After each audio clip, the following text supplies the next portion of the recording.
Hi, I'm Dick Lyons, and welcome back to I Remember Radio. He's been a disc jockey, a game show host, a manager, a producer, a promoter. He's brought the Beatles to Los Angeles 3 years in a row, and he has a star on the Hollywood Walk of Fame. He's nine-time Emmy winner. He's an author and sought-after public speaker. He's Bob Eubanks, and he's one of a kind. Hi, Bob. How you doing? I'm doing just fine. How are you guys? Doing great, and I'm so excited and privileged to be here with you today. Thank You you. are my star that I always followed from the time I was in high school to right now. In fact, you look younger than me, but that's okay. Well, I tell everybody I'm 70 years old plus shipping and handling. That's a good one. I like that. I actually worked with you one summer at the Cinnamon Cinder doing some publicity. We had an elephant twist contest. Yes, I remember Barry Friedman. Remember Barry? Yeah, Barry came in with the idea, and I was working with you, and that was a big, successful promotion. Walter Yeah. Winchell interviewed me on the air, called me on the phone, and the cover of the Daily News. I got a Walter Winchell story when you want to hear it. I'd like to hear it right now. Okay. In 1964, I tried to get the Beatles. We sold it out in April in about 3 hours. And Winchell writes it in his column that he has under good authority that there will be a second show. And so I called him up. He was at the Ambassador Hotel. I said, Mr. Winchell, I said, first of all, I just want to tell you how important you were to my family and I during World War II. I mean, we listened to you every night. You were wonderful. Thank you. He says, yeah. I said, well, you put in your column today that there would be a second show. I said, well, I'm here to tell you that there won't be. He says, go to hell. And he slammed the phone down. Oh my God. That's an incredible story. Oh.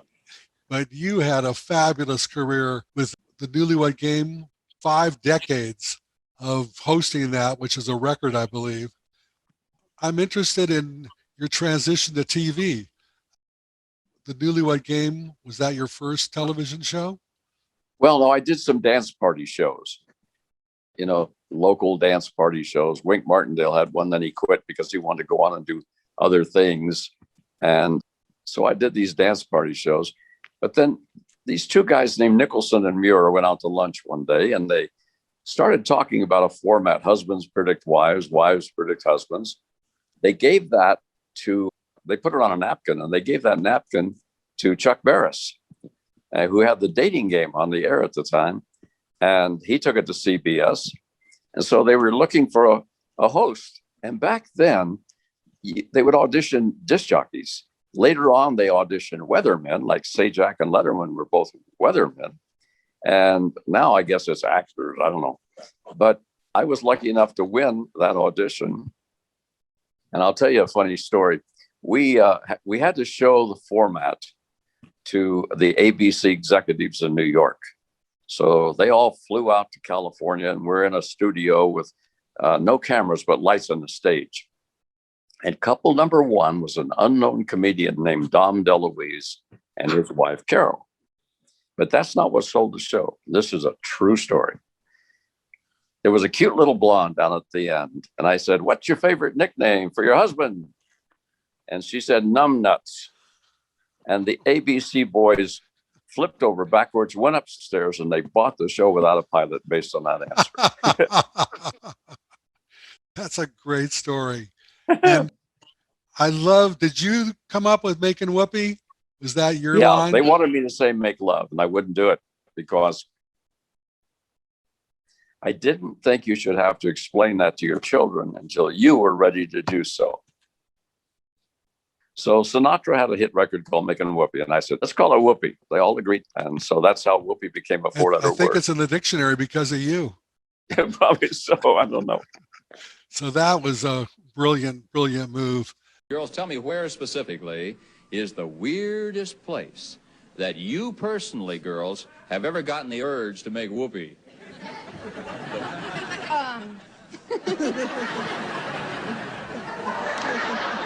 In the... No. No. No, what I'm talking about is the weirdest location, the weirdest place. Location. Yeah. I don't know. Give me an answer, please. He said it was in the car on the freeway. And 5 decades of that show. You have the record. Even Bob Barker didn't have 5 decades of Truth or Consequences. Yeah. Barker was funny, though. I was sharing a dressing room with Barker when I was doing Card Sharks. And up on the wall was a really ornate plaque that said WGMC. And being the rascal I am, I took it off the wall and I put it under the couch. Well, I'm out at the ranch and we're roping cattle at the time because I was in the rodeo world too. We're out there roping cattle and I get an emergency phone call from Jonathan Goodson, the producer. Where's Barker's sign? I said, what sign? He said, don't mess with me, Bob. Where's the sign? I said, oh, for God's sakes. I said, why do you need it so bad? He said, he won't record any shows until we find the sign. Adib, what do you bid? It's your bid. On this one, I beg your pardon? $450. $450. What did you say just before that? I think you said on that prize? Is that what you said? Yeah, I said on this one. On this prize that you just saw? No, I was asking you, I am going to bid on this item. No, I want you to bid on the thing we showed you at the first of the show, right? Pleasure, Bob. Let's find you Laura Nichols. Come on down. You're the next contestant on The Price is Right. Laura Nichols.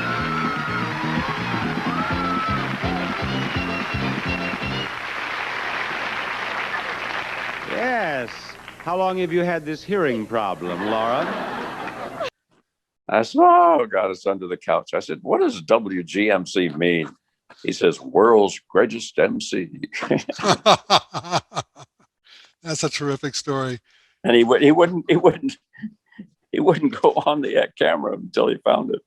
So anything planned in the future, or are you happily retired? Well, yeah, I do a live game show that we travel around the country with called Hollywood's Greatest Game Shows. We play a lot of casinos with that, and that's fun.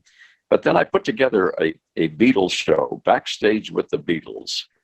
And I tell seldom heard or never before heard stories about the Beatles that lead up to music. And I have a Beatle band on stage with me, and we show a lot of video at the same time too. And it's been very successful. We've sell out almost everywhere we go. Can you give us a little taste, a couple stories about the Beatles?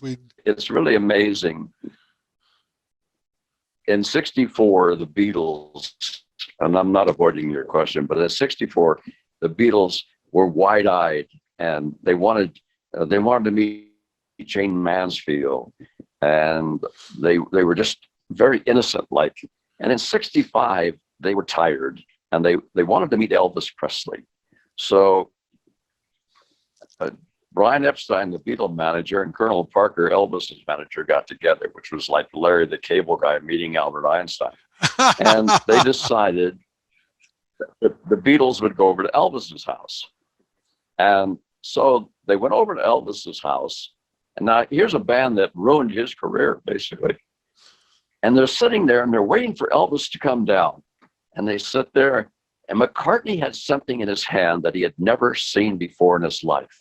It was a thing you could hold in your hand, and you could point it at the television, and it would change the channel. Wow. And he was amazed at that. And that was the big thing about him that night. You know, Ringo was gambling with Colonel Parker, but they just sat there and stared at Elvis. And Elvis finally said, if you guys aren't going to talk to me, I'm going to get up and go to bed. So that kind of loosened it up a little bit. So they met Elvis in 1965. And then in 1966, they were a band that no longer wanted to be together. I produced Dodger Stadium 66. That was the second to the last concert they ever did for money. They went on to Candlestick Park in San Francisco, and it held 50,000. They only sold 22,000 seats. So Beatlemania was really coming to a halt at that time. but it was wonderful. I mean, they were wonderful. John Lennon and I didn't get along very well, but Paul McCartney, wonderful, just wonderful. You know, the rest of the guys were great. Well, Bob, what a privilege to talk to you today on I Remember Radio. Well, thank you. You're such an important person in my life and in the business. I don't think there's anybody that's more successful than you've been in media, and you've been on movies, of course, your television career, the Rose Parade, your radio career, all your promotions. I've got another book I'm writing. Oh, tell me about it, please. Short stories about big people. I'll give you an example. I was at Buddy Hackett's house because I was producing his game show. And Cary Grant's sitting next to you at dinner. I said, why? He says, Barbara and I watch the Newlywed Game every night. I said, Cary Grant watches the Newlywed Game? He said, oh, we're a real couple. I said, what do you mean you're a real couple? He says, we only have one toothbrush. What? That's the wildest. I don't think you could top that one. But if you have another one, I'll take it. But that is well, really I'll amazing. leave you with this. A lady walked up to me the other day and she said, how would you like to have super sex? I said, I'll take the soup.